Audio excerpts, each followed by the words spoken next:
One after the next at the United Nations, countries, including Canada, laid out their reasons for recognizing Palestinian statehood. The current Israeli government is working methodically to prevent the prospect of a Palestinian state from ever being established. Mark Carney alongside several other Western nations who made their own statements before the UN.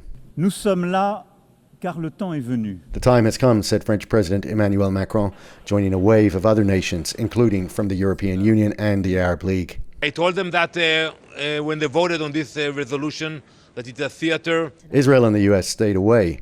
Most nations recognizing Palestinian statehood said they were motivated by the conclusion that the Israeli government doesn't intend to make peace or share the land. That is the policy of the current Israeli government, and their actions are consistent with that policy.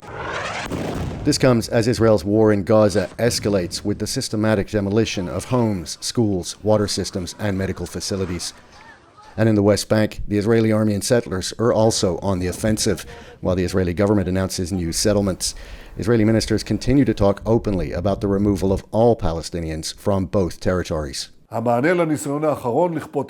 Israel's Prime Minister Benjamin Netanyahu said he would take concrete steps to respond to the recognitions when he returns home from New York. Some have interpreted that as a threat to formally annex all or part of the West Bank. I have been clear to the Israeli Foreign Minister, we have been clear to the Israeli government that they must not do that. Mark Carney also said Canada would be willing to contribute peacekeepers to a mission in a future Palestinian state. But of course that envisions an end to the war that is still underway. Evan Dyer, CBC News, New York. Chris Reyes is here with me now with a look forward. So Chris, Donald Trump, not here today, definitely here tomorrow. That's right. And as you know, President Trump's second term has been all about shaping global politics, shaping the global economy. So as much as he has criticized the UN, it's not a surprise that he's expected to make big moves here tomorrow. As a host country, the U.S. is always at the top of the speakers list during high-level week. The White House has said that this will be a major speech that will touch on American strength around the world. And then after that, President Trump will have his first bilateral meeting with the UN Secretary General, Antonio Guterres.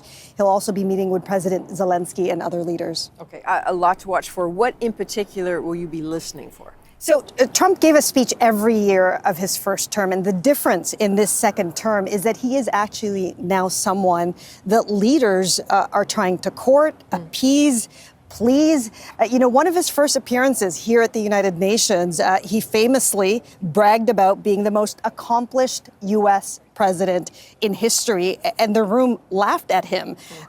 Very unlikely that that's going to happen tomorrow, even though Trump has pulled out of several UN bodies as soon as he took office, even as he's lashed out against globalism.